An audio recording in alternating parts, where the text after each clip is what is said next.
Yeah. Everybody, welcome to another episode of Nadi Digital Economy Malaysia. With me is my colleague Dzof Azmi, and my name is Karamjit, and we're going to get right into the heart of the matter. This week, we're going to start with a recent index that was just launched, released, where it showed Malaysia to be among the top 15 fintech hubs in Asia. Now, of course, there's a global ranking also, and I don't want to emphasize that so much because we are ranked 67 in the world. But we'll focus on the positives. We are ranked top 15. And another positive is that within the top 20 fintech hubs in Asia, we were the fourth, Kuala Lumpur, right? When I say country, it's actually city. Kuala Lumpur was the city which moved up, which had the fourth highest movement up the ranks. So, which is quite impressive. Now, obviously, if you follow DNA, we've been covering fintech companies for a long time. They're part and parcel of covering the ecosystem. And I got to say that it was a pleasant surprise. I didn't know we were doing that well, within Asia. And I know some people may say, hey, 15 is not good, Karam, we should be in the top 5. And like I said many times, I love it that so many Malaysians feel that despite all the complaint they have about the government, the politics, they still see it as a country where it comes around technology, we should be ranked much higher. I'm pretty satisfied with the top 15 now. And of course, you hope for it to be better. And I guarantee you when they announce the license for the digital banks, right, out of the 5, they may end up giving 3 first, I guess. You'll probably see a lot more excitement around the fintech space because those banks are supposed to be focusing on the underbanked and the unbanked. And I know, Dzof, you're going to jump in here because it's kind of interesting because we've got Philippines and Jakarta doing better than Malaysia in the ranking. And these are countries where you've got huge number of the population who are still in the unbanked. Forget about being underserved, right? Unbanked. Whereas Malaysia, thanks to our history of bank simpanan nasional, we've got over in the high 80% or even more of the population who are already in the bank. So, Dzof, do you want to talk about the significance of this? Yeah, just to cast your eye very quickly over the list. So Singapore is up there, number 2 ranked in Asia. Singapore is always lah. Let's not even mention Singapore. Yes. I'm going to edit that out of the final videos of. But yes, so Jakarta, Manila, Kuala Lumpur, and Bangkok are sort of hovering near each other, right? Which I think demonstrates the great rise in the digital economy in this region. But also, as Karam said, there's an opportunity, certainly for Indonesia and Philippines, there's huge opportunity for the unbanked. But I just want to add, Karam, that I feel there's a lot of underbanked in Malaysia. In other words, people who have bank accounts, but they don't really do a lot with it. Okay. And why they don't do a lot with it is actually something that really needs to be looked into. But when you say that, I think Bank Negara issues very good annual reports every year, right? Lots of data points in there.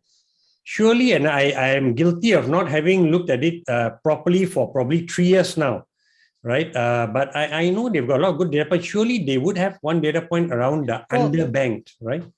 Yeah, I mean, not that we want to spend too much time on this, but yeah. I mean, one of the reasons is that Malaysians don't save a lot, and the reasons why they don't save a lot is partly, amongst the reasons they give is that they don't earn a lot. Now, whether that is genuinely true, whether it is really true that Malaysians don't earn a lot, therefore. Cannot save because they feel they don't earn a lot, or whether there are other things like even though you only save a bit, you can be smarter in your investments. That is something that I think there's a lot of space for financial literacy and education. Absolutely. I spoke to one of the leading financial advisors in the country. He said our financial literacy is still very poor. Yeah. So that's a good point. But just quickly, one highlight of the article or this report that I found scary was that it said that startups in Singapore may be hoping to compete with those in the Silicon Valley, but for now they have to consider cost savings by hiring in Malaysia. Because you got your competitor in Jakarta can scale faster than you. So if you are a fintech in Malaysia, that's the last thing you want people to tell the startups in Singapore, right? You just hire talent in Malaysia because the talent doesn't have to leave Kuala Lumpur, Johor, or Perlis where they're at, right? And the fellow in Singapore pays you 2,005 Sing dollars, which for them is nothing, starting salary. And here it's already 7,000 ringgit, right? So it's very frightening observation the report makes. So I will leave you with that somber note and maybe go on to the next story, because although we've spoken about this many, many times, Dzof still thinks there's something exciting here that he wants to talk about. I mean, we sound like a broken record because every week we talk about 5G, but there's a lot of news about 5G. In particular, this week, I guess the people who are rolling out 5G are very excited to say now the 5G is live in Malaysia. Now, if you are someone who subscribes to Yes or to Telecom Malaysia, you can, sign up for the package that allows you to get 5G access. Of course, the locations where you can access 5G is quite limited. Yes. But they say that if you can access 5G, you will be able to get an average of 100 megabits per second download, which isn't shabby at all. No. Hey, that's very good. I suppose this should be a week. Yeah, I mean, it's very good. But so this should be a week where everyone's happy and excited and getting on a 5G wagon. But on the flip side, we have the Deputy Minister of the Ministry of Communications and Multimedia stepping out and sort of, to summarize it very quickly, saying that he was kind of left in the dark when the government was, when his ministry and the Ministry of Finance were negotiating how to roll out 5G, which is really very strange. Like a deputy minister is saying that his former minister was leaving him in the dark. It's sort of criticizing your own ministry and criticizing your own government. So on the one hand, you have this great news that a rollout is happening. On the other hand, you have this, I don't know what to say, politics, okay, I have something to say. I spoke to somebody, a former senior MCMC official, retired. And he says, and for you those of you who are listening who are Malaysians, you would know, right? In the political history of this country, deputy ministers of any ministry aside from the finance ministry are practically invisible.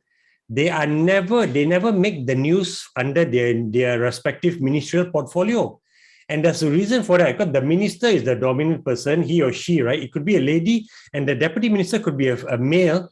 But the minister gets all the invitations and goes to all events and does all the announcements.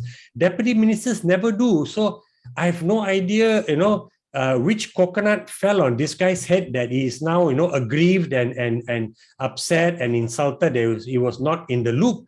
Because no minister would ever think to keep their deputy in the loop with something like this, because it's the minister's prerogative, minister's decision. So it is I feel that just parties, and this is totally unscientific, I feel it's just parties who are not happy with DNB, the government appointing a single, neutral party, a government-owned party to own the 5G, infrastructure and roll it out, not happy with that, and being afraid because now 5G is moving fast. We already have 5G on the ground today. You can go online to Yes and to a Unify Mobile, and you can subscribe and get a SIM card that will give you 5G if you have a 5G phone today, okay? So they are scared that despite all the efforts to unsettle and rock the 5G momentum of Malaysia, it's moving ahead. So they're pulling out whatever cards they can. So that's my conspiracy theory behind the minister feeling aggrieved and say, hey, I was not in the loop, which he should have brought up way before, right? Because this started in February. He didn't. So anyway, we'll end with that now. And I do understand that the speed is impressive, right? Minimum guaranteed speed, 100 meg, right? Fantastic. No. Minimum average. Sorry, the average guaranteed speed. So there was a little bit of, but I need to make the point, Karam, that in all this conversation, what's being lost, I feel right now, is why is 5G good for you? Why is it that it's so great that you can get 5G? How does it help you or your company or your organization do more? Okay. And that, I think, is an issue for, by the way, all countries around the world, not just Malaysia, right? Because 80 over countries have launched 5G, right? We are behind. So we can learn use cases of businesses from other countries. So that's the advantage when you start late, you can learn. And consumers is just, basically for consumers, it's really about streaming. You can for those of you who feel you got too much time in the world, and I would love to know how you managed to be in that position, When you stream your movie, you can download a movie in 2 minutes, right? And I'm talking about 4K, a 3-hour Hindi movie. Hindi movies are serious stuff, okay? Lots of dancing and singing and all. You can download a 3-hour movie in 2 minutes. Right? That's amazing, right? Imagine how much time then you can spend productive time, for those who feel that watching a movie for 3 hours is productive on your mobile. You can just do so. And of course, gamers are going to love it to death. So lots of things. And of course, with Mr. Zuckerberg, with his metaverse coming, speed allows you to do a lot more. But I think the consumer use case is just a better personal experience in whatever you do. And businesses around the world, there's already ports doing it. There are some, in the IR 4.0 factories, not a great number of use cases, but there are. And our businesses who are very innovative and creative, they'll find a reason for them to adopt 5G. So shall we move on now, Zof, or you have one more point to say? So the other aspect of digitalization, of course, Karam, is that we now do a lot of I do a lot of my supermarket shopping from online, from home. I don't know about Unfortunately, I don't. My wife still likes to go. But I'm very the next sad. news sad. Is very much about supermarket shopping, right? Because Grab has grabbed hold of Jaya Grocer and now is a share purchase agreement that allows them to acquire all of Jaya Grocer's ordinary shares and 75% of the preference shares with an option to buy the remaining 25%. Wow. So why is a company worth multiple billions interested in supermarkets in Malaysia, Karam? Because that is look, I think we mentioned this before. Before Grab went for a listing, my bet was that Grab would have taken over an existing conglomerate somewhere either in Indonesia or in Malaysia or even the Philippines, and you just squeeze out the brick and mortar inefficiencies from them. And, literally within 1,000 days, that same conglomerate will be operating at like 75%, improved efficiency across the board in its traditional businesses. And what more, the new businesses that Grab could have done, that would have been the better way for them to go, but they've gone for listing and now they're doing it in a much slower way. They are trying to acquire businesses this way. And by the way, this, I feel this is expensive, but it's for the analysts to give their take on this, right? 1.8 billion ringgit for only one country, Malaysia operations, is a lot, I think. And this is a supermarket. Yeah. And this is a supermarket chain in urban areas. But again, Grab now, the pressure is on Anthony and Hui Ling, right, to show the numbers, right, and their results will be analyzed by market analysts, right, from the various brokerage firms. Yes. And they're going to dissect and look under the cartons, the banana cartons, and literally to see whether this deal is good value for money or not. So the pressure is on, and they also of course try to increase their revenue. So this is one way they're going to go, and I guarantee you they're going to make an acquisition in Indonesia also. You cannot not make an acquisition in Indonesia. So let's see how fast before they announce that. And when you raise in your share listing, I think they raised about $4.5 billion US, 4.5 billion. So you've obviously that transfers to a lot of ringgit, billions of ringgits, and it transfers to even more billions of rupiah also, correct? So watch them to make another acquisition in Indonesia for sure. And Singapore, whenever they do. But this is just now them trying to justify the valuation and try to bring in the money. They are now going after profits, and they feel that this is a space where they can wreak out efficiencies, whether it's 3, 4, 5%. That's where they're going to go, man. I agree with you. And I think the good for the consumer, at least in the short term, is I expect a huge war, as it were, right? As what Grab will do is try to win market share with what they have here, and that would probably be because Malaysia is very price sensitive, right? Probably be by giving very deep discounts. Yeah.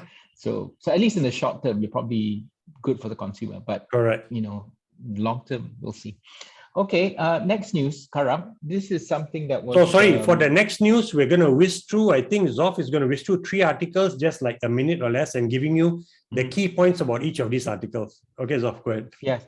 So the first one is, if you're someone who likes to stream stuff from dubious sources online instead of buying your standard Netflix or Disney Plus or Astro, you might be in trouble, because what's happened is that there's a bill that's been debated in Parliament, and I think it's passed the first reading. First reading, sorry. Yeah. And the bill fundamentally fundamentally says that if you own one of these pirate streaming boxes, which you can buy at, I won't say where, but you can buy them and then you can suddenly get all Astro channels for free. Yes. If you got one of those, you will possibly be breaking the law, and you are looking at fines of up to 200,000 ringgit or jail sentence up to 20 years. So I don't know. I mean, it's still the first reading. It's still some way to go, but I think the writing's on the wall for these guys who do this kind of business. Hey man, I think it's about time. So it's good, right? We want to be a world-class company producing software, producing cool stuff in the digital world. We have to be very strict and very firm with intellectual property rights. Absolutely. I think this is a definite, an overdue step in the right direction. Yeah, I think on the whole, it's a good thing. Yeah. So, unlike the previous story, this is probably not great for the consumer in the short term, but in the long term, I think. Yeah, exactly. I give this the thumbs up. Okay, next story. The next we'll do like that. Sissel, the two guys from the US, right? Gene and Siskel. Geez, you got thumbs up or thumbs down. Okay, man. I'm ready. My thumbs are ready. Okay, next story. The final story, of course, is that in Parliament, it was asked whether Bank Negara Malaysia was interested in issuing something called a central bank digital currency, which is fundamentally like a cryptocurrency by the central bank. Yep. And the short answer was no. The long answer would be a very interesting discussion, which would take quite a long time. Yeah. But certainly at the moment, the official line is that the use of cryptocurrencies in day-to-day transactions, digital assets can be done by private companies for fundraising purposes, but they're subject to all these laws. And as far as Bank Negara is concerned, no, they're not. They're not going to do that for the general public. But it's good that they said for now. And I like what the Deputy Minister said. He said that right now our domestic payment systems are very efficient. You got your real-time retail payments, right, platform. They're operated securely, efficiently, and they support the economic needs of consumers and businesses, and they enable real-time digital payments. So if you're not lacking in that, right? Of course, the crypto crowd would like more, but hold on, you'll probably get to that. Keep lobbying in the right way, and maybe you'll get what you guys want also. But I mean, they very specifically identified the lack of stability in cryptocurrencies. So they sort of say this fact that it's subject to volatile price fluctuations was a concern. So absolutely, I agree. The thing that makes it very exciting for speculators is the thing that makes it not exciting. No, exactly. It gives regulators heart attack. No. Yeah, and that's it from me on this one. Okay, good. Well, look, nice. We've gone through some interesting stories, and we hope you enjoyed them, and we hope you'll comment and like our video, these shows we do on YouTube, and share them. And then we will see you again next week.